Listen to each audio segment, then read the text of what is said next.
चलिए बढ़ते हैं आगे। पिछली क्लास में हम लोग स्टीम पावर प्लांट देख रहे थे। एक्चुअली जो हमारा चैप्टर चल रहा था वो था हमारा बॉयलर। इसमें मैंने आपको डिटेल में बॉयलर को स्टडी करने के लिए एक स्टीम पावर प्लांट का डायग्राम लास्ट क्लास में हमने दिखाया था, जिसमें हमने डिफरेंट टाइप के स्टीम टरबाइन का यूज़ किया था। High pressure, intermediate pressure and low pressure steam turbine था। फिर हमने उसमें कंडेंसर दिखाया था, हॉट वेल दिखाया था, डिएरेटर दिखाया था, बॉयलर फीड पंप दिखाया था, और उसके बाद बॉयलर फीड पंप से लेकर के बॉयलर के अंदर क्या क्या चीज़ें होती हैं उसका एक कंप्लीट डायग्राम दिखाया था। जिसमें अगर आप डायग्राम को देखें तो सबसे पहले जो शुरुआत हो रही है वो हो रही है इकोनोमाइजर, ठीक ना। इकोनोमाइजर के बाद बॉयलर ड्रम, और बॉयलर ड्रम से वाटर वॉल, वाटर वॉल से अगेन बॉयलर ड्रम, और बॉयलर ड्रम से पानी निकलने के बाद जाता है convective super heater CSH। Convective super heater से स्टीम आगे बढ़ने के बाद जाता है रेडिएंट सुपर हीटर, और रेडिएंट सुपर हीटर से और आगे एक कदम जब हम जाते हैं तो हम जाते हैं पेंडेंट सुपर हीटर में, और फाइनली जो हमें मेन स्टीम मिलती है वो पेंडेंट सुपर हीटर से मिलती है। और इसी मेन स्टीम को हम लेके जाते हैं हाई प्रेशर टरबाइन में। आप अपना डायग्राम देखें, हाई प्रेशर टरबाइन में लेके जाते हैं। यह स्टीम हाई प्रेशर टरबाइन में एक्सपैंड होती है और एक्सपैंड होकर के वर्क जनरेट करती है, और जब ये टरबाइन से बाहर आती है तो इसको वापस हम रीहीटर में लेके जाते हैं, ठीक ना। और इसे वापस क्या करते हैं, रीहीटर में रीहीट करते हैं, यानी दोबारा गर्म करते हैं। ध्यान रखें, जब दोबारा गर्म करेंगे तो प्रेशर में कोई चेंज नहीं हो, क्योंकि बॉयलर में प्रेशर इंक्रीज या डिक्रीज नहीं कर, लेकिन टेम्परेचर इंक्रीज हो जाएगा। और फिर जब रीहीटर से निकलेगा तो आइडियली टेम्परेचर कितना हो जाता है, जितना पहले पेंडेंट सुपर हीटर के निकलते समय था। जो मेन स्टीम का जो टेम्परेचर होता है, मेन स्टीम का टेम्परेचर और रीहीटर से निकलने वाली स्टीम का टेम्परेचर क्या हो जाता है, इक्वल हो जाता है। और उसके बाद रीहीटर से निकलने के बाद यह स्टीम किस में चली गई, इंटरमीडिएट प्रेशर टरबाइन में, और फाइनली वहां फिर से यह स्टीम एक्सपैंड हुई और वर्क को जनरेट किया। और जब इंटरमीडिएट प्रेशर टरबाइन से ये स्टीम निकलती है तो फाइनली पहुंचती है लो प्रेशर टरबाइन में, और अंततः कंप्लीट एक्सपेंशन हो जाता है लो प्रेशर टरबाइन में। और वहां से निकलने के बाद स्टीम कंडेंसर में जाती है, जहां यह हीट रिजेक्ट करके अपना फेज चेंज कर लेती है, और वहां वो कंप्लीटली लिक्विड स्टेट में आ जाती है। जिसके बाद वहां से हम उसको ले जाते हैं कहाँ, with the help of pump हम लेके जाते हैं इसे डिएरेटर में, ठीक ना। और डिएरेटर में ले जाने के बाद ये वहां डिएरेटर के पास बॉयलर फीड पंप लगा होता है, जो बॉयलर फीड पंप डिएरेटर से वाटर को वापस लेकर के फिर से बॉयलर वाली साइकिल में कंटिन्यू कर देता है। ये पूरा डायग्राम हमने पिछले क्लास में बताया था, ठीक ना। इसमें कई सारी इंपॉर्टेंट चीजें हैं जो आपको जानना है। जैसे अगर आपने ध्यान से डायग्राम में देखा होगा तो हाई प्रेशर टरबाइन का साइज मैंने सबसे छोटा बनाया है, इंटरमीडिएट प्रेशर टरबाइन का साइज उससे बड़ा है, और लो प्रेशर टरबाइन का साइज सबसे बड़ा है। क्योंकि जब स्टीम एक्सपैंड होती है तो उसका वॉल्यूम क्या होते जाता है, बढ़ते जाता है। जब भी अगर हाई प्रेशर टरबाइन में स्टीम एक्सपैंड हुई है, एक्सपेंशन के दौरान हमने हमेशा सीखा है कि प्रेशर क्या होगा, घटेगा, और वॉल्यूम क्या होगा, बढ़ेगा। इसीलिए हाई प्रेशर टरबाइन से जब स्टीम निकल के इंटरमीडिएट प्रेशर टरबाइन में जाती है तो हमने साइज को बढ़ा दिया, क्योंकि वॉल्यूम क्या हो चुका है, बढ़ चुका है। वापस इंटरमीडिएट प्रेशर टरबाइन में एक्सपेंशन हुआ, और उसके बाद फिर कहां पहुंचा, लो प्रेशर टरबाइन में। तो एक्सपेंशन के कारण वॉल्यूम बढ़ चुका है, इसलिए हम लोगों ने लो प्रेशर टरबाइन का साइज और क्या कर दिया, बड़ा कर दिया। और जहां जहां साइज सबसे छोटा है वहां आप देख रहे हैं प्रेशर सबसे ज्यादा है, जहां साइज सबसे बड़ा है वहां प्रेशर सबसे कम है, ठीक है। एक चीज और जो आपको सीखनी है वो है रीहीटर का कॉन्सेप्ट। हम लोग रीहीट तभी करते हैं जब प्रेशर जो कम हुआ है वो लगभग 20% से अगर ज़्यादा प्रेशर कम हो जाए तो हम रीहीट का प्रोसेस परफॉर्म नहीं करते। यानी मान लो आपके पंप ने 100 बार प्रेशर जनरेट किया था, ठीक ना। तो अगर हाई प्रेशर टरबाइन में प्रेशर क्या होगा, घटेगा। तो कहां तक घटे, अगर 80 तक घटा है तब तो हम रीहीट करेंगे, लेकिन यदि 80 से और कम हो गया है, 70 हो गया, 60 हो गया, तब हम उसको रीहीट नहीं करेंगे, क्योंकि उस केस में हमारी इतनी ज्यादा इंथैल्पी नहीं बढ़ेगी जिससे हमें कुछ ना कुछ वर्क मिल सके। तो हम कब हीट करते हैं, सिर्फ 20% तक। अगर हाई प्रेशर टरबाइन में 20% तक प्रेशर डिक्रीज हुआ है तब तो हम रीहीट करेंगे। ये बात मेरी समझ में आ रही है। प्रेशर बढ़ाने का काम किसका था, बॉयलर फीड पंप। बॉयलर के अंदर कहीं प्रेशर इंक्रीज या डिक्रीज नहीं। तो हम जो रीहीट करते हैं, रीहीट हमारा तभी सक्सेसफुल होता है, तभी हमारे लिए फायदेमंद होता है जब प्रेशर बहुत ज्यादा ना घटा हुआ हो। यदि, और प्रेशर कहां घटेगा भाई, हाई प्रेशर टरबाइन में। प्रेशर घटने का जगह कहां पे है, हाई प्रेशर टरबाइन में। तो हाई प्रेशर टरबाइन में यदि प्रेशर 20% से कम डिक्रीज हुआ है तब तो हम रीहीट करेंगे, क्योंकि अगर हम रीहीट करते हैं तो उससे हमें फायदा मिलेगा। लेकिन अगर यदि 30% कम हो गया या 40% कम हो गया प्रेशर, उस केस में हम रीहीट नहीं करते, क्योंकि उस केस में ये हमें रीहीट फायदा ना देके क्या देता है। क्यों भाई, रीहीटिंग फ्री में नहीं होती है। रीहीटिंग के लिए आपको कोयले को क्या करना पड़ता है, जलाना पड़ता है। तो कोयले में मान लो हम 10 रुपए खर्च कर रहे हैं और रीहीट करने के बाद हमें 8 रुपए का फायदा हुआ, तो हम क्यों कोयला जलाएंगे भाई। बात समझ में आ रही है ना। तो इसीलिए हम रीहीट तभी करते हैं जब हाई प्रेशर टरबाइन में टोटल प्रेशर का मात्र 20% ही प्रेशर क्या हुआ हो, कम हुआ हो। और यदि 20% से ज्यादा कम हुआ तो हम रीहीट नहीं करेंगे। बात समझ में आ रही है ना, क्योंकि तो उस केस में हमें कोई फायदा नहीं होगा। सिंपली इंटरमीडिएट प्रेशर में ले जाएंगे और लो प्रेशर में लेके जाएंगे और बात खत्म हो जाएगी, दोबारा रीहीट करने की आवश्यकता नहीं। तो रीहीट 20% तक प्रेशर डिक्रीज होता है तभी हम करते हैं। इसमें एक टर्म बहुत इंपॉर्टेंट है, वो है डियरेटर, ठीक ना। क्या, डियरेटर के विषय में मैंने लास्ट क्लास में बताया था कि यह एक ओपन फीड वाटर हीटर होता है। ओपन फीड वाटर हीटर, ठीक ना। ओपन का मतलब खुला हुआ। ये एक ऐसी जगह होती है जहां पर हर तरह का वाटर आकर क्या हो जाता है, मिक्स हो जाता है। क्योंकि पूरी साइकिल में तो है वाटर ही। लो प्रेशर टरबाइन से निकलने के बाद स्टीम कंडेंसर में आती है, जहां वो अपना फेज क्या कर लेती है, चेंज कर लेती है। और चेंज करने के बाद यह कंप्लीट वाटर वापस कहां चल जाता है, कहां, डियरेटर में इकट्ठा होता है। क्योंकि इसको फिर से पंप करना है ना, तो पंप करने के लिए पहले इसको एक जगह इकट्ठा करते हैं, और वो इकट्ठा करने वाली जगह कौन सी है, डियरेटर। डियरेटर में सिर्फ यही पानी नहीं पहुंचता, कई जगह से स्टीम को हम निकालते हैं। हाई प्रेशर टरबाइन से भी, मैंने उस डायग्राम में नहीं दिखाया है, बट कई जगह हम हाई प्रेशर टरबाइन से एक थोड़ा छोटा होल बना के वहां से स्टीम को क्या कर लेते हैं, बाहर निकाल लेते हैं। या फिर इंटरमीडिएट प्रेशर टरबाइन से होल बना के थोड़ा सा स्टीम क्या कर लेते हैं, बाहर निकाल। स्टीम निकालने की जो यह प्रक्रिया होती है इसे ब्लीडिंग कहते हैं। जैसे हमारे यहाँ एक खरोच लग जाए तो ब्लड आएगा, दैट इज कॉल्ड ब्लीडिंग, ठीक ना। वैसे ही स्टीम टरबाइन में भी एक छोटा सा होल बना दिया जाए हाई प्रेशर में और इंटरमीडिएट प्रेशर में, तो वहां से स्टीम क्या होगी, बाहर निकलेगी। ये जो प्रक्रिया होती है जिसमें हम हाई प्रेशर टरबाइन या फिर इंटरमीडिएट प्रेशर टरबाइन से कुछ स्टीम को क्या कर लेते हैं, बाहर निकालते हैं, इस प्रक्रिया को हम ब्लीडिंग ऑफ स्टीम कहते हैं। और जो स्टीम निकला उसको ब्लीड स्टीम कहते हैं। बात आती है कि स्टीम निकाला क्यों, क्योंकि यदि हम स्टीम को निकालेंगे तो टरबाइन में कम वर्क मिलेगा, क्योंकि टरबाइन का वर्क मास पे भी तो निर्भर करता है, कितना मास हम फ्लो करा रहे हैं। अगर हम कुछ मास निकाल दें स्टीम का तो टरबाइन के पास मास कम हो जाएगा, तो वर्क क्या होगा, कम जनरेशन होगा। लेकिन स्टीम टरबाइन में एक प्रोसेस होती है रीजनरेशन, क्या कहते हैं हम लोग, रीजनरेशन। इस रीजनरेशन को परफॉर्म करने के लिए हमें स्टीम को बाहर निकालना पड़ता है। तो रीजनरेशन कैसे करते हैं, रीजनरेशन हीटर्स की मदद से करते हैं। किसकी मदद से भाई, और रीजनरेशन में क्या होता है समझे।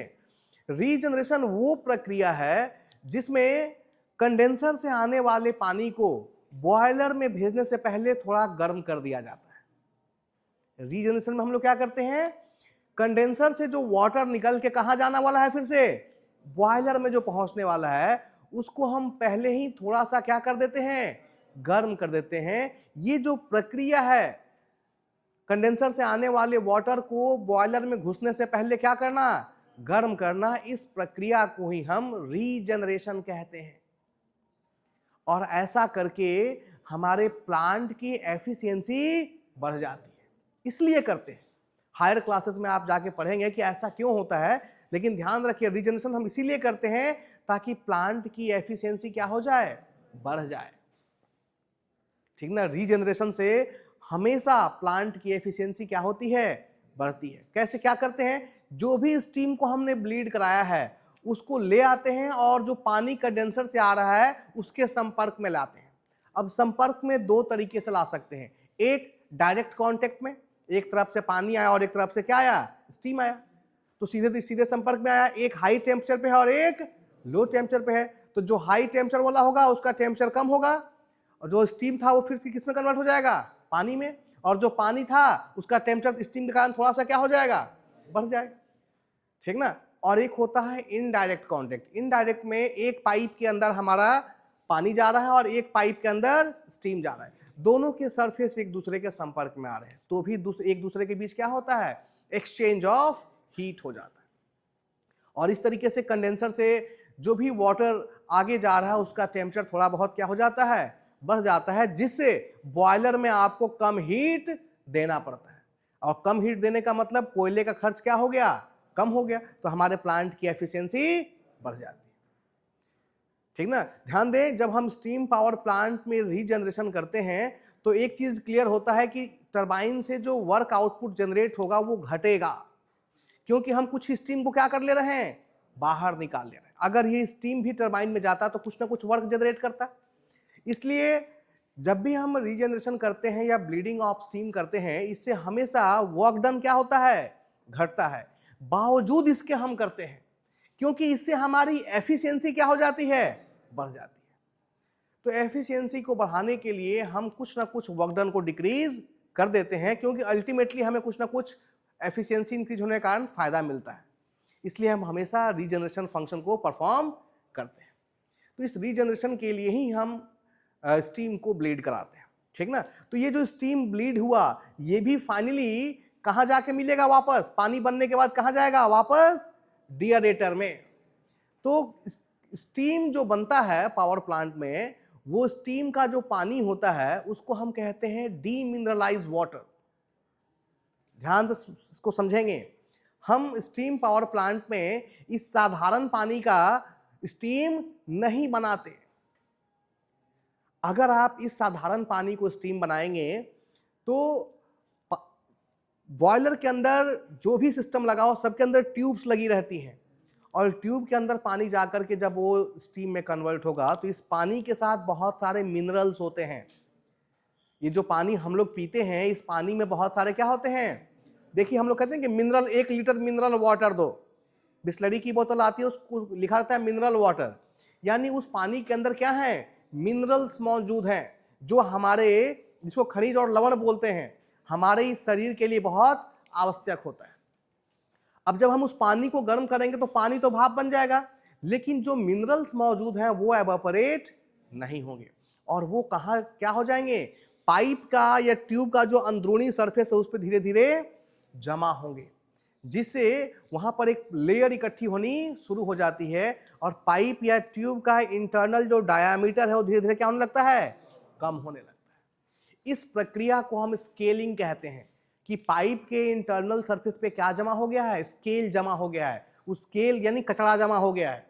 स्केलिंग का मतलब समझ रहे हैं, स्केल का मतलब जो मिनरल्स थे वो पाइप के इंटरनल डायमीटर के ऊपर क्या हो चुके हैं, इकट्ठा हो गए हैं, जिससे पाइप का डायमीटर धीरे धीरे क्या होगा, कम होगा।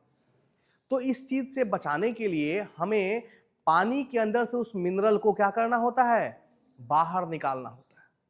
और इसके लिए हर एक पावर प्लांट के अंदर एक अलग सेपरेट प्लांट बनाया जाता है, जिसको हम कहते हैं डीएम वाटर प्लांट। नाम ध्यान से सुने, DM water plant, full form क्या है भाई, डीमिनरलाइज्ड वाटर प्लांट। हम नहर से या नदी से पानी लेते हैं और उस पानी को कहां भेजते हैं? डीएम वाटर प्लांट में भेजते हैं। और वो डीएम वाटर प्लांट क्या करता है? जितने भी मिनरल्स पानी के अंदर हैं उनको डीमिनरलाइज कर देता है, यानी सारे मिनरल्स को सेपरेट कर देता है और पानी का पीएच 7 मेंटेन करता है। डीएम वाटर प्लांट का क्या काम है? सारे मिनरल्स को निकाल देना और पानी का पीएच, पानी को न्यूट्रल बना देना। न्यूट्रल का मतलब पीएच कितना हो जाना? 7। ना 7 से ज्यादा और ना 7 से कम, पानी बिल्कुल न्यूट्रल हो गया। अब इस न्यूट्रल पानी को हम बॉयलर में भेजते हैं। ये कॉन्सेप्ट समझ में आ रहा है कि डीएम वाटर प्लांट क्यों बनाया गया पावर प्लांट के अंदर? ताकि वो पानी के अंदर जितने भी मिनरल्स हैं उनको बाहर निकाल दे और पानी का पीएच कितना मेंटेन करे? 7, ताकि ना उसका जो गुण है ना तो एसिडिक हो और ना ही बेसिक हो, बिल्कुल न्यूट्रल हो जाए। तब जाकर के उस पानी से हम क्या बनाते हैं? स्टीम बनाते हैं। ये जो प्रक्रिया होती है डीएम वाटर प्लांट में, ये बहुत कॉस्टली होती है। इसलिए पानी जो हमको मिलता है वो पानी की कीमत क्या हो जाती है? बढ़ जाती है। वो साधारण पानी तो है नहीं, उसको शुद्ध बनाने के लिए उसमें बहुत खर्च किया गया है। बहुत सारे केमिकल, डिफरेंट टाइप के केमिकल्स भी हम लोग यूज करते हैं, जिसके कारण जो पानी डीएम वाटर प्लांट से हमें मिलता है उसकी कीमत क्या हो जाती है? बढ़ जाती है। और उस पानी को हम लोग फेंकते नहीं हैं, इसीलिए एक ही पानी को बार बार क्या करते हैं? रीसर्कुलेट करते हैं। बट फिर भी बहुत सारा स्टीम कहीं ना कहीं एटमॉस्फेयर में क्या हो जाता है? चला जाता है। तो पानी की मात्रा कम होते रहती है, इसलिए उसमें हम मेकअप वाटर मिलाते रहते हैं। और ये मेकअप वाटर भी कहां से आएगा? डीएम वाटर प्लांट से ही आएगा। बात समझ में आ रही है ना? तो आखिर पानी को मिक्स कहां करेंगे? ये सारी मिक्सिंग कहां पे होगी? डिएरेटर में। कॉन्सेप्ट समझ में आ रहा है कि डिएरेटर वो स्थान है जहां हर तरह का पानी आकर आपस में क्या हो जाता है? मिक्स हो जाता है। एक और भी बहुत इंपॉर्टेंट प्रक्रिया होती है डिएरेटर के अंदर। जब वाटर स्टीम में कन्वर्ट होता है, हाई टेम्परेचर पे होता है, तो बहुत सारी एटमॉस्फेयर में जो गैसेस मौजूद है ना वो उसके साथ घुल जाती है। हाई टेम्परेचर पर गैसेस क्या हो जाती हैं? रिएक्ट कर जाती हैं, घुल जाती हैं पानी के साथ या स्टीम के साथ। तो जब हम डीएम वाटर में आते हैं, जब डिएरेटर में आते हैं, तो यहां पर जो प्रेशर होता है वो कौन सा होता है भाई? क्योंकि ये एटमॉस्फेयर में खुला हुआ है ना, तो प्रेशर कौन सा है? Atmospheric pressure. तो लो प्रेशर होता है, जिसके कारण जो भी गैसेस घुल गई हैं स्टीम के साथ उनको बाहर निकलने का क्या हो जाता है? मौका मिल जाता है। डिएरेटर वो स्थान है जहां पर जो भी गैसेस स्टीम के साथ मिल गई थी, मिक्स हो गई थी, उनको वापस बाहर निकलने का क्या हो जाता है? एक स्थान मिल जाता है। ये काम भी कहां पे हुआ है? डिएरेटर पे। डिएरेटर के नीचे कौन लगा हुआ है भाई? Boiler feed pump. ध्यान दें, बॉयलर फीड पंप। डिएरेटर को हम लोग पावर प्लांट में हमेशा ऊंचाई वाली जगह पे रखते हैं। जैसे हम लोग पानी की टंकी कहां रखते हैं? छत पे रखते हैं ना, ठीक ना? वैसे ही पावर प्लांट में डिएरेटर को हमेशा कहां रखा जाता है? सबसे ज्यादा ऊंचाई पे रखा जाता है। क्यों भाई? क्योंकि उसके जस्ट नीचे कौन लगा हुआ है? Boiler feed pump. आपको पता होगा कि जब भी पंप हम ऑपरेट करते हैं तो पंप में दो हिस्से होते हैं, इनलेट एंड आउट। इनलेट के पास कैसा प्रेशर हो जाता है? इनलेट के पास, कभी गांव में पंप चलाया है? हाँ, पुराना पंप अगर चलाया होगा तो उसके मुंह के अंदर पानी भर के और उसको हाथ से कवर किया जाता था। आपने अगर कभी कवर किया होगा तो देखा होगा कि आपका हाथ अंदर की तरफ खींच जाता है, ठीक ना? क्योंकि अंदर का जो प्रेशर होता है वो नेगेटिव होता है। बात समझ में आ रही है? अंदर कैसा प्रेशर होता है? नेगेटिव, वैक्यूम प्रेशर होता है, तभी तो वो पानी को खींचता है। फ्लो हमेशा कहां से कहां होता है? High pressure to low pressure. तो पंप के इनलेट पर नेगेटिव प्रेशर होता है, इसलिए पानी जमीन से खींच के कहां चला जाता है? पंप के पास आ जाता है। जब भी नेगेटिव प्रेशर होगा इनलेट पर तो वहां पर एक समस्या आती है कैविटेशन की। पंप के इनलेट पर एक समस्या आती है किसका? कैविटेशन का। उसमें क्या होता है कि पानी के छोटे छोटे बबल बनते हैं, क्योंकि वहां का प्रेशर क्या हो गया है? बहुत कम। और ये कैविटेशन की समस्या हमेशा, अभी आप लोग फ्लूइड में पढ़ेंगे, कैविटेशन आपका सिलेबस में भी है, ठीक है? जब आप हाइड्रोलिक मशीन पढ़ेंगे तो वहां पर कैविटेशन पढ़ेंगे। कैविटेशन की समस्या तब आती है जब जो वेपर प्रेशर है ना वो एटमॉस्फेरिक प्रेशर से क्या हो जाए, कम हो जाए। तो ये हमेशा प्रेशर कम कहाँ पे रहता है भाई, पंप के इनलेट पर। तो जैसे ही पंप के इनलेट पर प्रेशर घट जाता है और वो प्रेशर वेपर वाटर के वेपर प्रेशर से कम हो जाता है तो वाटर के अंदर बबल्स बनने लगते हैं, और ये बबल जब फूटते हैं तो बहुत छोटे छोटे क्या हो जाते हैं, मेटल्स के ऊपर कैविटी बन जाती है, मतलब छोटे छोटे गड्ढे बन जाते हैं। इसी पूरी प्रक्रिया को हम कैविटेशन कहते हैं, ठीक ना। तो पंप के इनलेट पर बहुत ज्यादा नेगेटिव प्रेशर ना बने, इसके लिए हम डिएरेटर को कहां रखते हैं, ऊंचाई पे रखते हैं, ठीक है। हमें पता है कि बॉयलर फीड पंप के इनलेट पर नेगेटिव प्रेशर होगा। इस नेगेटिव प्रेशर को कम करने के लिए, नेगेटिव प्रेशर के इफेक्ट को कम करने के लिए जो पानी इनलेट पे आ रहा है उसको हम ऊपर से गिराते हैं, क्योंकि जैसे जैसे ऊपर जाएंगे हमको पता है उसकी पोटेंशियल एनर्जी क्या होगी, बढ़ेगी। तो प्रेशर जब हम उसको ऊंचाई पर ले जाएंगे तो उसका प्रेशर क्या हो जाएगा, पॉजिटिव हो जाएगा। इसीलिए वो पॉजिटिव प्रेशर पंप को हेल्प करेगा ताकि बहुत ज्यादा नेगेटिविटी क्रिएट ना हो उसके इनलेट पर, और इससे पंप की आयु क्या हो जाती है, बढ़ जाती है। इसीलिए हम हमेशा डिएरेटर को ऊंचाई वाले स्थान पे रखते हैं ताकि ये जो कैविटेशन की समस्या है बॉयलर फीड पंप के साथ उसको रोक सके, कम कर सके, जिससे बॉयलर फीड पंप की आयु क्या हो जाएगी, बढ़ जाएगी। तो डिएरेटर बहुत ही इंपॉर्टेंट है। डिएरेटर के 3 मेन फंक्शन हैं। पहला फंक्शन क्या है भाई, कि यह वो स्थान है जहां पर हर तरह के वाटर को मिक्स करने की सुविधा होती है, चाहे वो ब्लीड स्टीम हो या फिर मेकअप वाटर हो या फिर कंडेंसर से आने वाला वाटर, इन सभी को मिक्स करने का एक स्थान मिलता है। दूसरा फंक्शन ये परफॉर्म करता है कि अगर कोई गैस घुल गई है स्टीम के साथ हाई प्रेशर पे, तो उसे यहाँ पर प्रेशर सबसे कम है एटमॉस्फेरिक प्रेशर और ये ओपन है एटमॉस्फेयर में, तो उन गैसेस को निकलने के लिए क्या देता है, एक रास्ता देता है, ठीक ना। तीसरा, यह बॉयलर के लिए पॉजिटिव प्रेशर क्रिएट करता है। सो बॉयलर फीड पंप के लिए, किसके लिए भाई, बॉयलर फीड पंप के लिए, चूंकि ये ऊंचाई पे रखा होता है इसलिए यह बॉयलर फीड पंप के लिए सहायक होता है ताकि ये पॉजिटिव प्रेशर को मेंटेन कर सके, जिससे पंप के इनलेट पर बहुत ज्यादा नेगेटिव प्रेशर क्रिएट नहीं हो पाता। और वास्तव में ये जो डिएरेटर है क्या भाई, यह एक ओपन फीड वाटर हीटर है। हीटर का काम क्या होता है, पानी के टेम्परेचर को बढ़ा देना।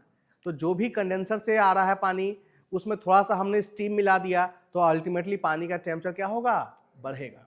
तो ये एक डायरेक्ट कांटेक्ट होता है। डायरेक्ट कांटेक्ट का मतलब यहाँ स्टीम और पानी सीधे सीधे एक दूसरे के क्या होते हैं, संपर्क में आते हैं। Direct open feed water heater होता है हमारा डिएरेटर, ठीक है। डिएरेटर का कॉन्सेप्ट समझ में आया। अब ये सब कुछ जानने के बाद अब हम लोगों को देखना है कि वास्तविकता में बॉयलर क्या है और बॉयलर कैसे काम करता है, ठीक ना। आइए देखते हैं। यहां पर मैंने एक डिटेल डायग्राम बॉयलर का बना रखा है, ठीक है। जितनी चीजें भी मैंने आपको बताई वो सारी चीजें आप यहां देख सकते हैं, लेकिन चूंकि ये सिर्फ बॉयलर सेक्शन है इसलिए इसमें सिर्फ बॉयलर के अंदर जो चीजें हैं उनको आप देख पाएंगे। यहां पर हमारे लिए 2 चीज इंपॉर्टेंट हो जाती है, उन्हीं 2 चीजों का हमें ध्यान रखना है। सबसे पहले पानी कहां से आ रहा है, और आएगा पानी बॉयलर में और निकलेगा क्या, स्टीम।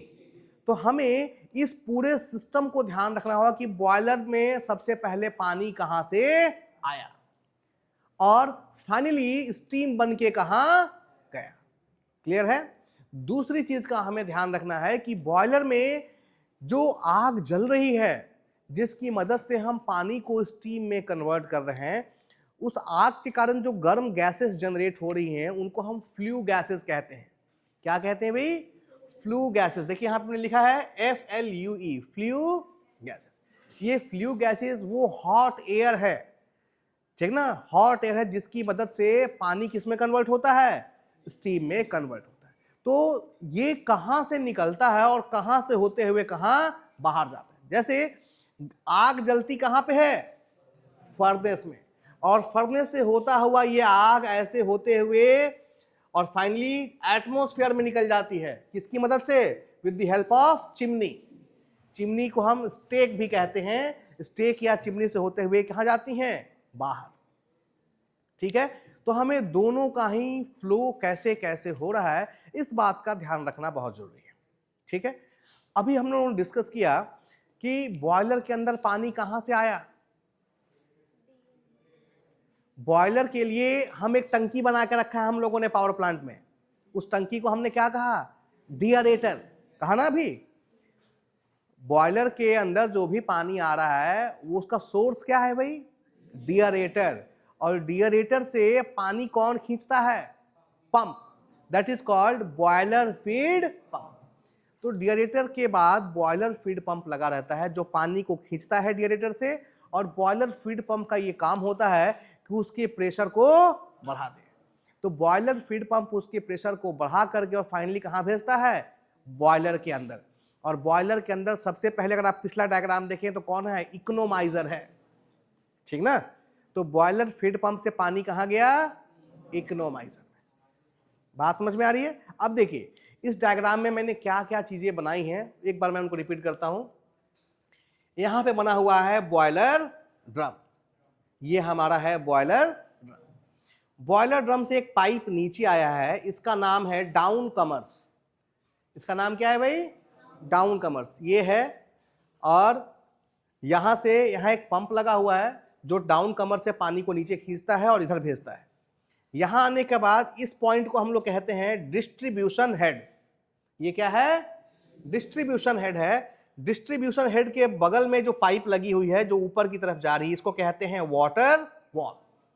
ये एक ऐसी दीवार है जिसके भीतर क्या बह रहा है, पानी बह रहा है, ठीक ना, वाटर बह रहा है। This is called water wall, ठीक ना। यहां से आगे जाती है और यहां देखिए ये इनको कोल नोजल कहते हैं, कोल नोजल। अब थोड़ा सा इस चीजों को और समझें, कोल नोजल क्या है, क्यों लगाया गया।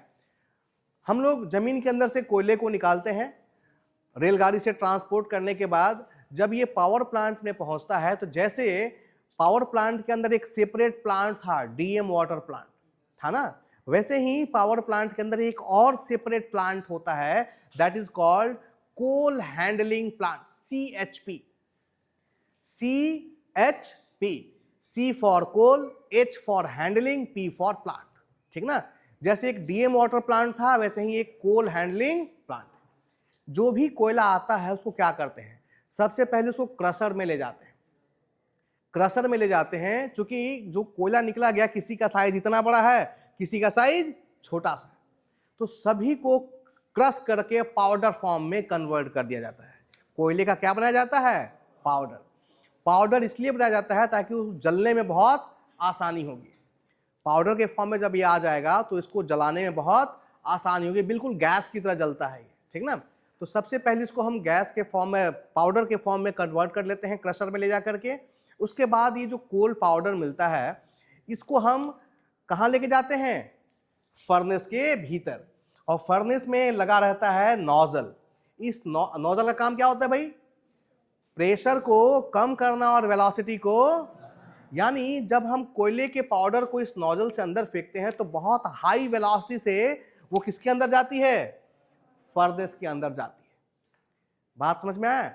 पहले गांव में चूल्हे पे खाना बन, हाँ जी सोना नहीं है, सोना नहीं है, ठीक ना। चूल्हे पे खाना बनता था और घर में हम लोग क्या करते थे, जो धान की जो भूसी मिलती थी उसको चूल्हे के अंदर फेंका जाता था और वो बहुत अच्छे से जलती थी। सेम वही काम यहाँ पर कोल नोजल करता है। कोयले के पाउडर को फर्नेस के अंदर वो क्या करता है, हाई वेलोसिटी से फेंकता है।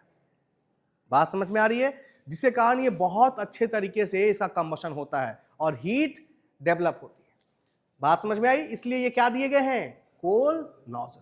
अच्छा, कोल नोजल में सिर्फ कोयले के पाउडर को डालेंगे तो आगे बढ़ेगा नहीं, तो हम क्या करते हैं उसके साथ एयर को कंप्रेस करके भेज देते हैं, ठीक ना। कोल नोजल कोयले को आगे बढ़ाने के लिए क्या करते हैं, उसके साथ हवा को भेजते हैं। एक हवा, बहुत एटमॉस्फेयर से हवा को खींचते हैं और उस हवा को पहले गर्म करते हैं। उसके लिए हमने यहां पर एक हीटर लगाया है, APH, air pre heater. Air pre heater, जो भी हवा हम एटमॉस्फेयर से लेते हैं उसे पहले थोड़ा गर्म कर देते हैं। गर्म करने का फायदा क्या होता है, कोयला का भंडारण बाहर किया गया एटमॉस्फेयर, मान लो आज बारिश हो गई तो पाउडर क्या हो गया, भीग गया ना, गीला हो गया, अब वो इसके अंदर अच्छे से चलेगा? तो हम हवा को पहले गर्म करते हैं और इस हवा की मदद से कोयले को आगे बढ़ाते हैं। तो चूंकि ये हवा गर्म होती है, कोयले के अंदर जो भी मॉइस्चर होता है वो क्या हो जाती है, निकल जाती है, और कोयला बिल्कुल सूख जाता है और एकदम पाउडर की तरफ उड़ना शुरू कर देता है।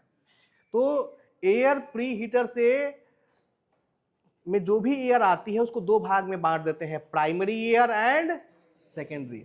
ये प्राइमरी एयर लगभग 30% होती है, जिसकी मदद से हम कोयले को ट्रांसपोर्ट करते हैं, कोयले को, ताकि वो नोजल से अंदर आ सके, ठीक ना। और जो 70% एयर है उसको सीधे सीधे कहाँ भेजते हैं, फर्नेस में।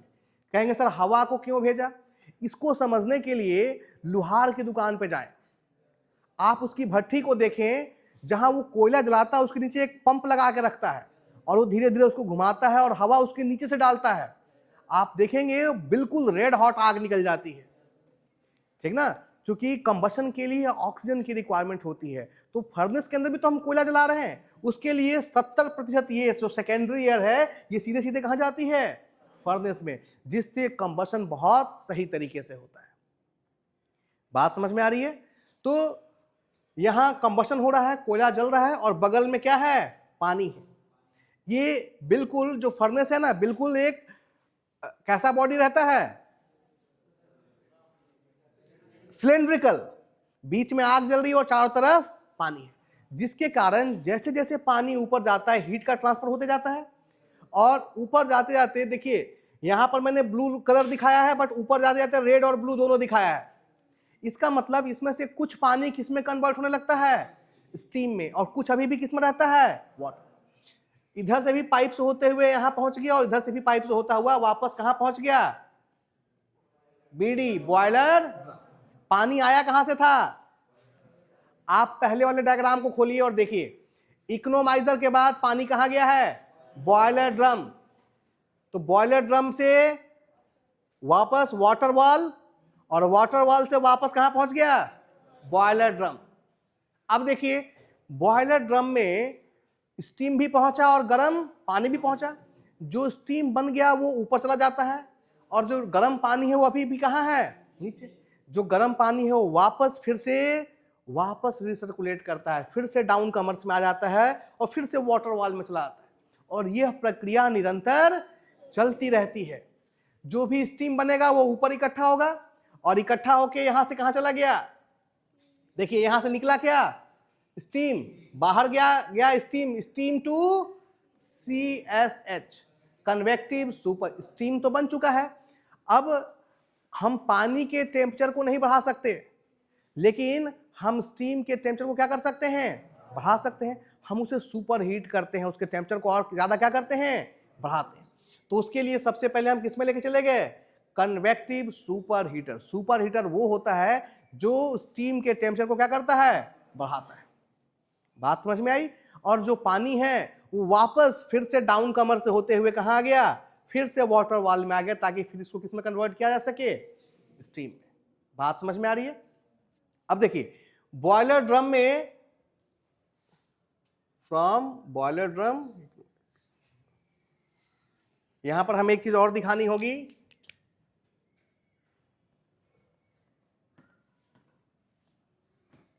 वाटर फ्रॉम बॉयलर ड्रम में जो पानी आता है वो कहां से आया भाई, इकोनोमाइजर से आया, ठीक है। और निकल के स्टीम कहां गई, कन्वेक्टिव सुपर हीटर में गई। क्लियर है? अब चलिए इसके साथ पूरे सिस्टम में क्या क्या चीजें और लगाई गई हैं उनको देखेंगे।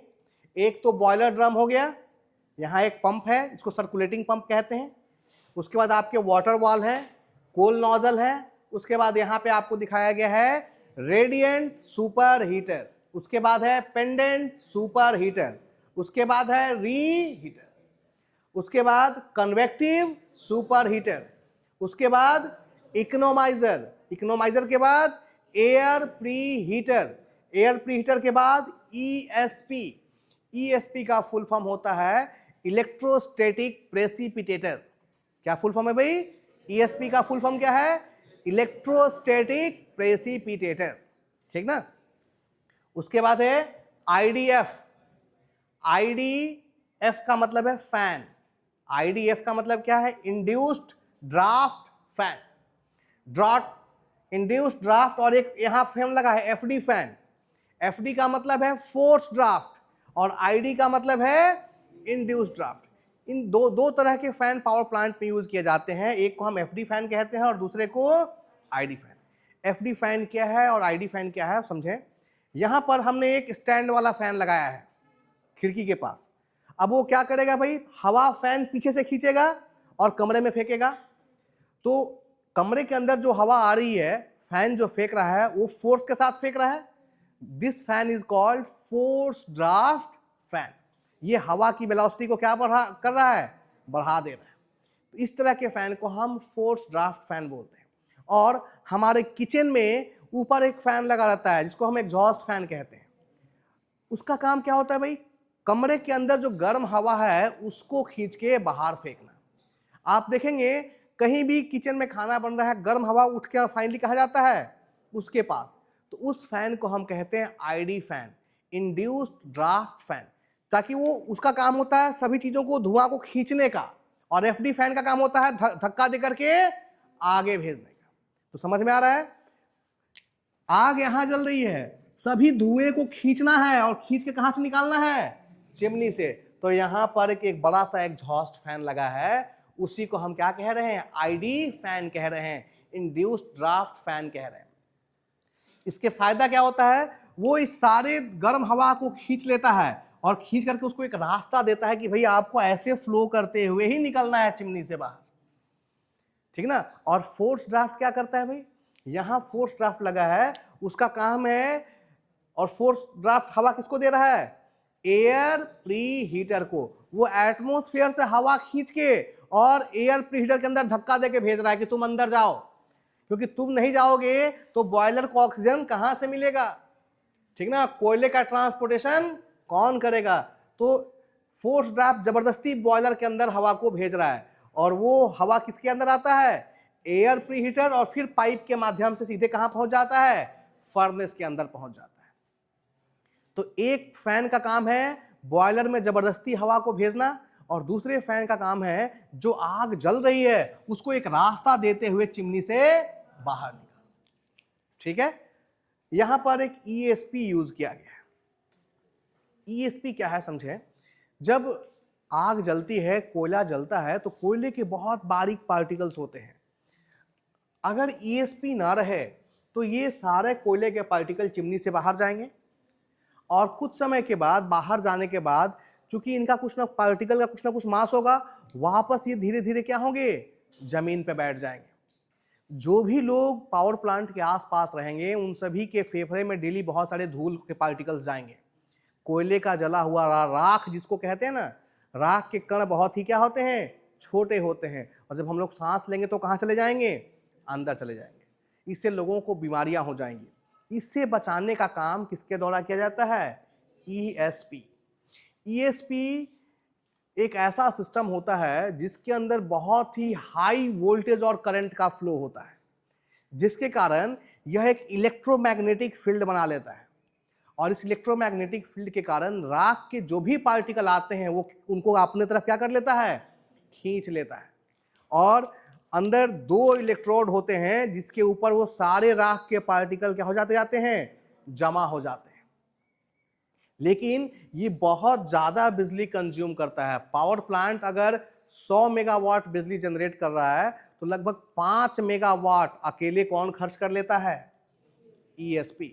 इसलिए ESP वातावरण के लिए तो फायदेमंद है, लेकिन प्लांट के लिए फायदेमंद नहीं है, क्योंकि प्लांट का जो बिजली जनरेट हो रही है उसका लगभग 5% ये खुद व खुद क्या कर लेता है? कंज्यूम कर लेता है, और इसी की मदद से वो राख के पार्टिकल को एकत्र कर पाता है। तो इससे एटमॉस्फेयर तो स्वच्छ होता है, लेकिन कहीं ना कहीं प्लांट की जो इकोनॉमी है वो क्या हो जाती है? कम हो जाती है। अगर ये 5 मेगावाट बिजली और बेचता तो प्लांट को और फायदा मिल सकता था। बात समझ में आ रही है? ESP का काम क्या है? ESP ध्यान रहे, ESP प्लांट फ्रेंडली नहीं होता है, इन्वायरमेंट फ्रेंडली होता है। ESP किसके लिए फायदेमंद है? एटमॉस्फेयर के लिए फायदेमंद है, प्लांट के लिए फायदेमंद नहीं है। बात समझ में आ रही है? आइए तो आईडी फैन क्लियर हुआ, ईएसपी क्लियर हो गया, एपीएच क्लियर हुआ, एयर हैंडलिंग, ये क्या है? Air pre heater. ये क्या है भाई? Air pre heater. ये हवा चाहिए कंबशन के लिए और कोयले के ट्रांसपोर्टेशन के लिए, वो दोनों जरूरतें कहां से पूरी होती हैं? Air pre heater. अब देखिए थोड़ा सा, आग यहां पे जली और यहां से जो गर्म हवाएं गई सबसे पहले किसके पास जाती हैं? Radiant super heater. उसके बाद है पेंडेंट सुपर हीटर और उसके बाद रीहीटर। ध्यान दें, रेडिएंट सुपर हीटर का मतलब है यहां, हाँ जी सोना नहीं है भाई साहब, कहानी ज्यादा लंबी हो रही है, आंखें लाल लाल हो गई घंटे भर से बोल मैं रहा हूं, नींद इनको आ रही है। हाँ, भरी जवानी में थक गए और रात में क्या कर रहे थे? रात में फिल्म चल रही थी मोबाइल में, चैटिंग हो रही थी कहीं, तो फिर दिन में क्यों सो रहे हो? पहली क्लास है उसमें भी सोए जा रहे हो। आइए, कोई बात नहीं, कभी कभी होता है, चिंता ना करो। रेडिएंट सुपर हीटर में जो हीट का ट्रांसफर होता है, इसके लिए मोड ऑफ हीट ट्रांसफर क्या होता है? रेडिएशन। रेडिएशन के कारण यहां हीट ट्रांसफर होता है, इसलिए इसका नाम क्या है? Radiant super heater. Pendant, pendant मतलब जो लटका हुआ है, गले में जो हम लोग लॉकेट पहनते हैं उसको हम क्या कहते हैं? पेंडेंट कहते हैं। तो ये जो हीटर है, सुपर हीटर है, ये लटका हुआ है, जिसके कारण इसमें कन्वेक्शन के थ्रू भी हीट का ट्रांसफर होता है और रेडिएशन के थ्रू भी होता है। तो चूंकि ये लटका हुआ है इसलिए इसको हम लोग पेंडेंट सुपर हीटर कहते हैं। रीहीटर भी बिल्कुल पेंडेंट की तरह है, बट इन दोनों में अंतर है, यहां का प्रेशर और यहां का प्रेशर अलग रहता है। मैंने बताया यहां से मेन स्टीम निकली, मेन स्टीम मान लो 100 बार पे थी, 100 बार प्रेशर पे थी, तो रीहीटर में जो आएगा वो कहां से आएगा? हाई प्रेशर टरबाइन के बाद आएगा ना।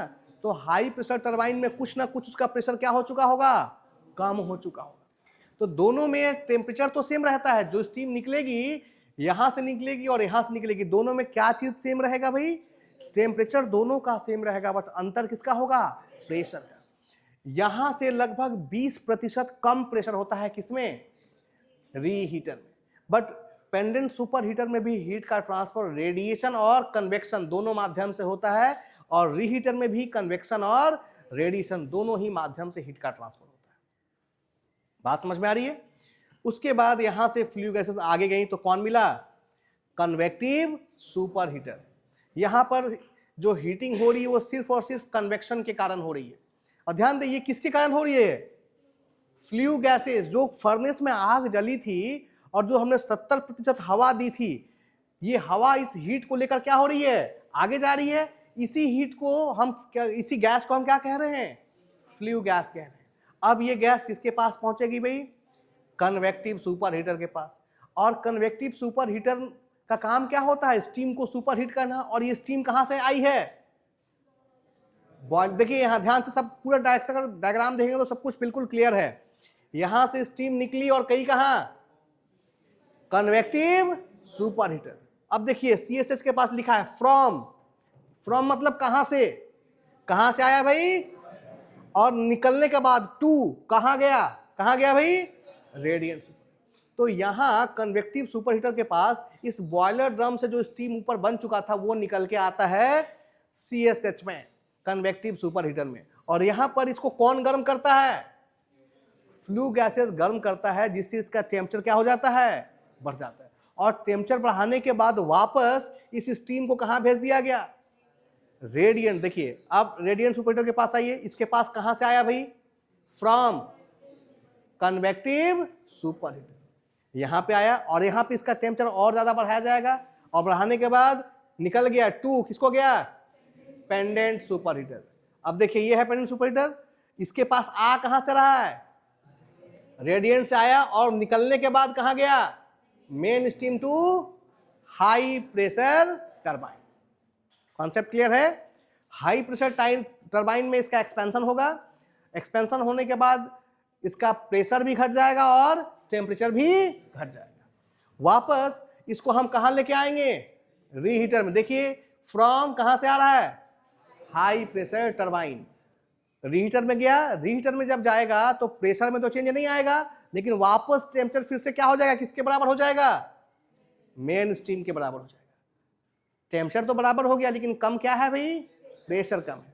अब यहां से किसके पास गया, टू इंटरमीडिएट प्रेशर टरबाइन, और यहां से एक चीज और दिखा सकते हैं, टू लो प्रेशर टरबाइन, और यहां से कहां, कंडेंसर, और कंडेंसर से कहां, कंडेंसर से कहां भाई, वापस डिएरेटर। पूरा कॉन्सेप्ट क्लियर हो रहा है, ठीक ना।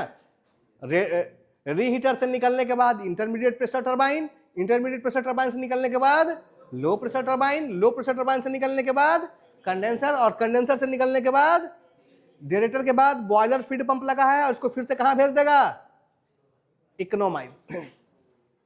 ठीक है, तो जो भी फ्लू गैस आई सबसे पहले क्या आया, कहां आया, कन्वेक्टिव सुपरहीटर के पास, उसके बाद इकोनोमाइजर। अब देखिए गर्म हवा यहां से इकोनोमाइजर में पहुंची, इकोनोमाइजर में पानी कहां से आ रहा है भाई, ध्यान से देखिए सब कुछ लिखा हुआ है, from through boiler feed pump.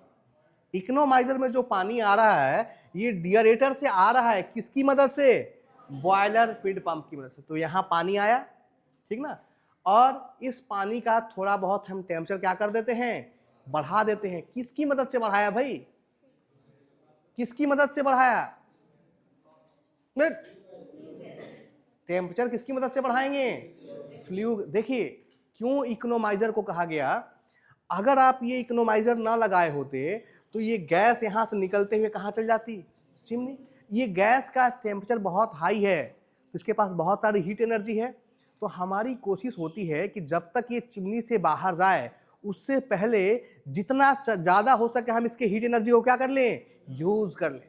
इसीलिए हमने इकोनोमाइजर रास्ते में लगा दिया, ताकि जो पानी हमारा आ रहा है उसका थोड़ा बहुत टेम्परेचर ये क्या कर दे, बढ़ा दे। जैसे ही ये पानी का टेम्परेचर बढ़ाएगा उतना कोयला हमें कम जलाना पड़ेगा, कहाँ पे, फर्नेस में, क्योंकि टेम्परेचर ऑलरेडी पानी का क्या हो चुका है, बढ़ चुका है। अतः इसीलिए इकोनोमाइजर को हम एसेसरीज कहते हैं, पिछली क्लास में बताया था एसेसरीज, और एक चीज और बताई थी क्या, माउंटिंग। एसेसरीज वो था जो प्लांट की एफिशिएंसी को बढ़ाता था। तो अगर यहां पर हमने इस गैस का यूज कर लिया जो एटमॉस्फेयर में वेस्ट हो जाती और अपने पानी का टेम्परेचर बढ़ा लिया, तो इतना कोयला क्या होगा, कम जलना पड़ेगा। अगर इतना कोयला कम जलेगा तो पैसे की क्या होगी, बचत होगी, तो प्लांट की एफिशिएंसी क्या होगी, बढ़ जाएगी, इकोनॉमी अच्छी हो जाएगी। बात समझ में आ रही है। पानी को गर्म करके कहां भेज दिया गया, इकोनोमाइजर से निकल के कहां गया भाई, पानी है कहीं,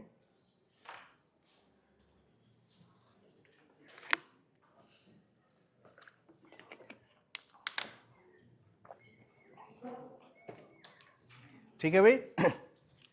इकोनोमाइजर से गर्म पानी कहां पे आया भाई, बॉयलर ड्रम। बॉयलर ड्रम में क्या हुआ, पानी डाउन कमर से होते हुए कहां चला गया, वाटर वॉल में। अब पूरी प्रक्रिया समझ में आ रही है। फिर से इसमें पानी गर्म होगा, कुछ स्टीम में कन्वर्ट हो जाएगा, वापस ही कहां पहुंचेंगे, जो स्टीम में कन्वर्ट हो चुका है वो कहां चला जाएगा, और जो अभी भी पानी है वो फिर से रिसर्कुलेट होगा, वाटर वॉल से होते फिर से ऊपर जाएगा, जब तक कि स्टीम में कन्वर्ट। इस तरह पूरी प्रक्रिया चलती रहती है, ठीक ना। और हम लोग ये जो फर्नेस से गैस निकल रही है इसका ज़्यादा से ज़्यादा यूज़ करना चाहते हैं, ताकि जब ये गैस फ्लू गैस चिमनी से बाहर जाए तो इसके पास बहुत कम हीट एनर्जी बचे, क्योंकि अगर हीट एनर्जी बाहर जा रही है तो अल्टीमेटली हमारा नुकसान है ना। हमारी कोशिश होगी कि इसके ज़्यादा से ज़्यादा हिस्से को हम क्या कर लें, यूज़ कर लें। तो ये हमारा कंप्लीट रियल बॉयलर है। जो आपने वेबकॉक, विलकॉक या कोचरन बॉयलर सब पढ़ा, ये सब पहले यूज होती थी। आज के समय में जो बॉयलर यूज हो रहा है वो ये है, ठीक ना। ये रियल बॉयलर है, ये जो मैंने डायग्राम बनाया है ये बिल्कुल रियल बॉयलर का बनाया है, ठीक ना। इसमें radiant superheater, pendant superheater, reheater, convective superheater, economiser, air preheater, इन सभी को हम एसेसरीज कहते हैं। क्या कहते हैं, आप इनके बिना भी बॉयलर को ऑपरेट कर सकते हैं। लेकिन होगा क्या, नुकसान होगा। अगर ये चीजें नहीं रहेंगी तो बहुत सारा हीट यहां से निकल कहां चल जाएगा, एटमॉस्फेयर में चल जाएगा। तो बॉयलर तो हम लोग ऑपरेट करेंगे, उसमें कोई समस्या नहीं है, लेकिन इससे प्लांट की एफिशिएंसी क्या हो जाएगी, कम हो जाएगी। तो जिन चीजों को लगाने से हमारे प्लांट की एफिशिएंसी बढ़ जाती है उन्हें ही हम एसेसरीज कहते हैं, बॉयलर एसेसरीज कहते हैं। पंप, जो बॉयलर फीड पंप लगा है, ये भी क्या है हमारा एसेसरीज। अगर पंप ना भी रहे तो भी पानी का फ्लो होगा। गर्म, जब जैसे जैसे पानी गर्म होगा वो कहां जाएगा, ऊपर, ड्यू टू डेंसिटी डिफरेंस। लेकिन अगर हम पंप को लगा देंगे तो हमारा सर्कुलेशन बिल्कुल प्रॉपर होगा। बात समझ में आ रही है? जितना हम प्रेशर चाहते हैं उतना प्रेशर को हम मेंटेन कर पाएंगे। तो बॉयलर का जो बॉयलर फीड पंप है, जितने भी सुपर हीटर हैं, इकोनोमाइजर है, एयर प्री हीटर है, ये सब के सब हमारे क्या हो गए, एसेसरीज हो गए। लेकिन जो वाटर लेवल इंडिकेटर, जो सेफ्टी वॉल्व, जो प्रेशर गेज, ये सब जो चीजें थी, फ्यूजिबल प्लग, ये सब हमारी माउंटिंग थी। इनके बगैर हम बॉयलर को ऑपरेट नहीं कर सकते। ये बहुत जरूरी है। अगर इसमें एक भी चीज गड़बड़ है तो आपको बॉयलर ऑपरेट करने की परमिशन नहीं मिलती। इनको हम कहते हैं कि ये बॉयलर का अभिन्न हिस्सा है, इंटीग्रल पार्ट है, इनके बिना बॉयलर को ऑपरेट। बट ये जो चीजें हैं ये इंटीग्रल पार्ट नहीं है, इनके बिना भी हम ऑपरेट कर सकते हैं। ठीक है, बातें समझ में आ रही हैं? तो ये कंप्लीट। अच्छा, एक चीज और जाने मैंने आपको असाइनमेंट में दिया था बेंसन बॉयलर। क्या था भाई वो? Benson boiler high pressure boiler category में था, ठीक ना। जो भी बॉयलर 80 बार के ऊपर ऑपरेट होते थे उनको हम लोगों ने हाई प्रेशर बॉयलर कहा था, और 80 बार के नीचे वाले को हम लोगों ने लो प्रेशर कहा था। इस हाई प्रेशर में यदि प्रेशर को बढ़ा करके हम 221 बार से ऊपर लेके चले जाएं, तो 221 बार क्या था भाई? Super critical boiler. This is the critical pressure for water. Critical point pressure कितना होता है वाटर का? 221 बार। सब भूल गए? ये छुट्टी का फायदा है। पिछले क्लास में मैंने बताया था critical point pressure, critical point temperature for water. तो वाटर का जो क्रिटिकल पॉइंट का प्रेशर है वो कितना है? 221.7 बार है, ठीक ना। तो यदि प्रेशर किससे ज्यादा रखा जाए, 221 बार से ज्यादा रखा जाए, तो उस बॉयलर को हम क्या कहते हैं? Super critical boiler. ध्यान से समझें, सुपर क्रिटिकल बॉयलर बहुत इंपॉर्टेंट है। उसकी एक खासियत होती है कि उसमें ये वाला चीज गायब हो जाता है। सुपर क्रिटिकल बॉयलर में किसकी आवश्यकता नहीं होती है? बॉयलर ड्रम की आवश्यकता नहीं होती है, ठीक ना। ध्यान से समझे थोड़ा सा।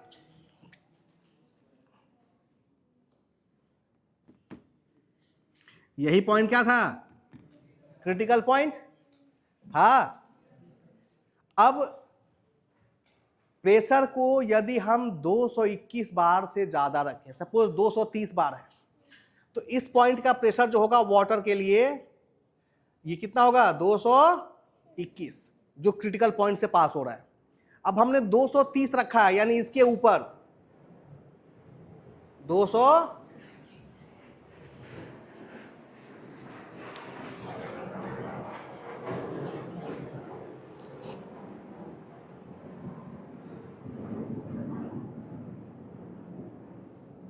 ठीक है जी। अब ये 230 रखेंगे तो ये पॉइंट क्रिटिकल पॉइंट से कहां चला गया? ऊपर। इसके लिए लेटेंट हीट की आवश्यकता पड़ेगी? नहीं, लेटेंट हीट तो इसमें लगेगा ना भाई। क्रिटिकल पॉइंट पे जाके लेटेंट हीट की वैल्यू कितनी हो जाती है? यानी यहां पर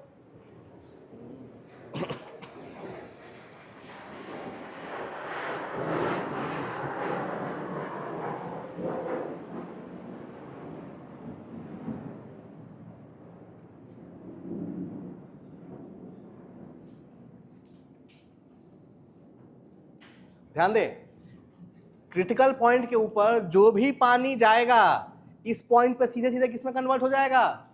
स्टीम में कन्वर्ट हो जाएगा। क्यों भाई? जरा ध्यान से समझो। पहले अगर यहां आता तो यहां से यहां तक तो वाटर आता, और यहां से यहां तक मिक्सचर होता, और फिर यहां से स्टीम। लेकिन जब आप इस पॉइंट के ऊपर चल जाएंगे तो लेटेंट हीट वाला एरिया या फेज चेंज वाला एरिया क्या हो जाएगा? समाप्त हो जाएगा।